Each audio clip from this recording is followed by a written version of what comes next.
2000년 전 초대교회 성도들을 가진 방법으로 핍박하고 박해해서 교회를 무너뜨리려고 했던 사탄 마귀는 오늘도 성도들로 하여금 세상 일에 얽매여 살게 하므로 하나님의 말씀대로 살지 못하게 해서 교회를 무너뜨리려고 하고 있습니다. 안녕하세요. 닥터 바이블의 박성민 목사입니다.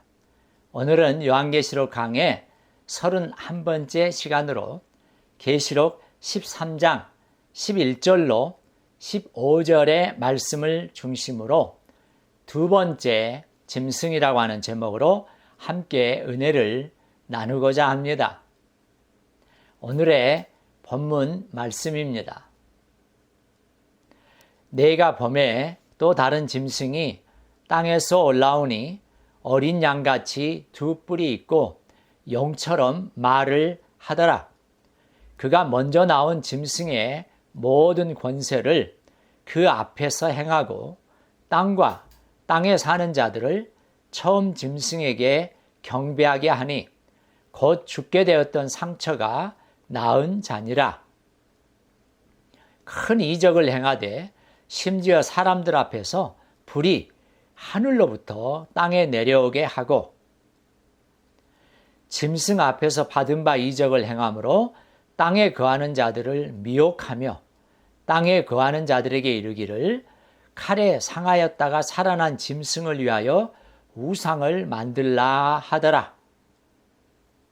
그가 권세를 받아 그 짐승의 우상에게 생기를 주어 그 짐승의 우상으로 말하게 하고 또 짐승의 우상에게 경배하지 아니한 자는 몇이든지 다 죽이게 하더라.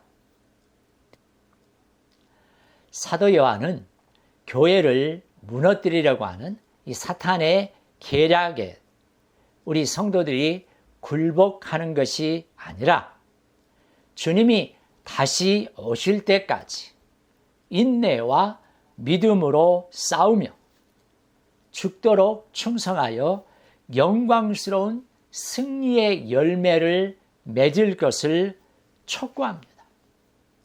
오늘 본문은 이런 내용을 잘 설명하고 있습니다. 오늘 본문 11절로 15절의 말씀은 이 사탄의 행동대장격에 해당하는 두 짐승 중에서 두 번째 짐승을 소개하는데 이 둘째 짐승은 땅에서 올라옵니다. 우선 11절은 둘째 짐승의 모습을 소개합니다. 특히 어린 양 같은 이 두 뿔이라고 하는 표현은 다니엘서 8장 3절에 두 뿔 가진 순양을 배경으로 합니다. 그런데 두 뿔을 가진 이 순양이란 메대와 바사라고 하는 나라를 상징하는 것으로 이는 강력한 능력을 가진 나라를 뜻하고 있습니다. 바로 이런 강력한 힘을 가진 측면이 오늘 이 본문의 두 번째 짐승에게 적용되고 있는 것이죠. 그러므로서 이 둘째 짐승도 첫째 짐승처럼 큰 능력을 가지고 있다는 사실을 보여줍니다. 다음으로 12절로 17절은 둘째 짐승의 사역을 설명하고 있는데요. 오늘은 15절까지의 말씀을 중심으로 보겠습니다.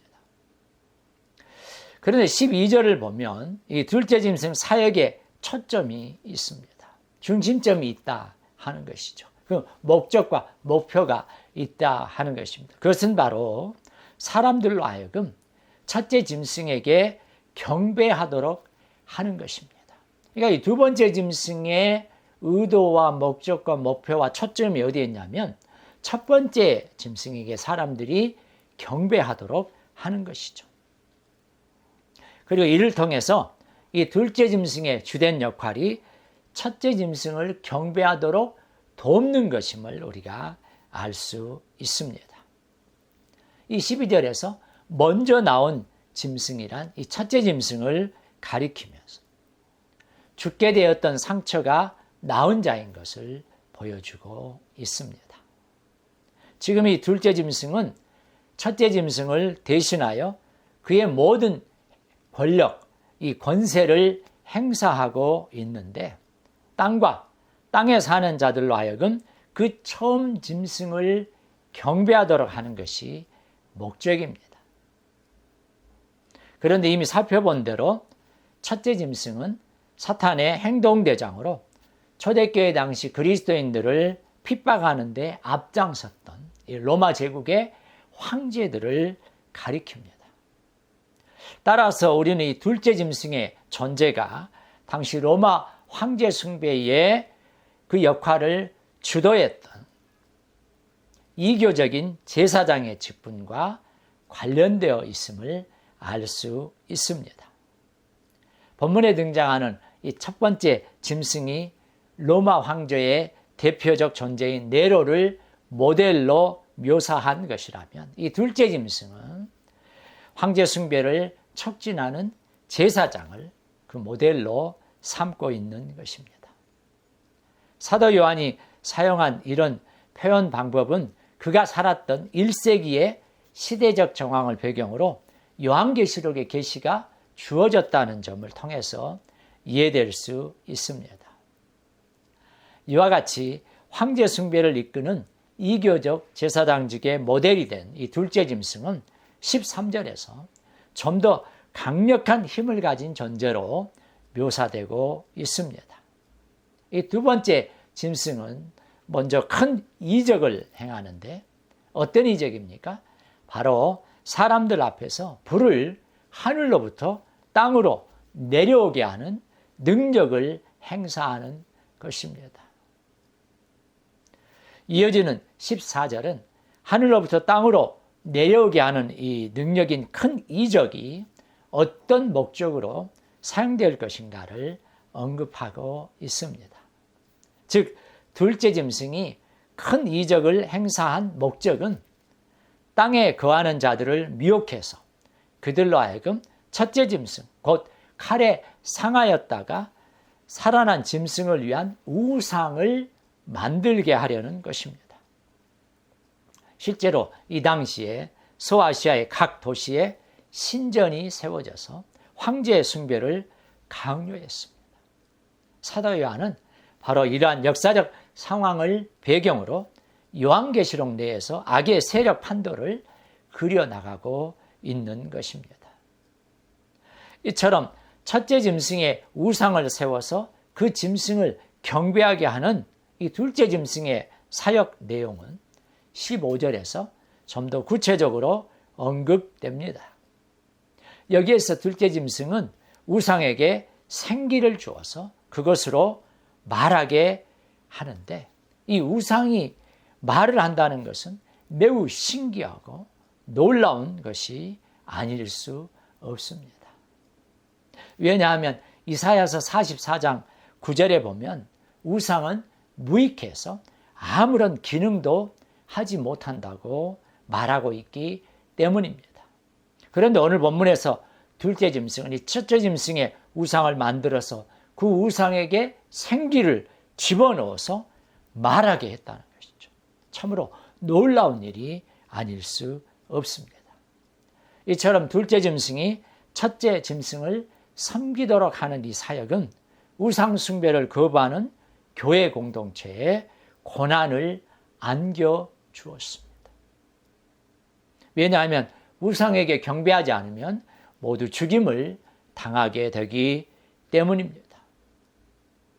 이것을 통해서 사도 요한은 당시에 그리스도인들로 하여금 자신들이 처한 상황이 얼마나 도전적이고 위험한 것인가를 깨닫도록 하고 있는 것입니다.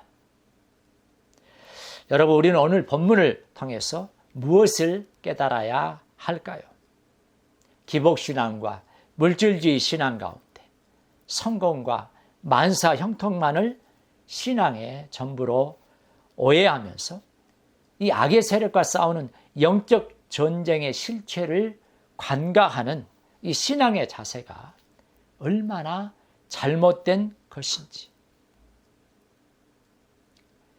우리에게 주는 도전과 교훈이 큰 것이죠.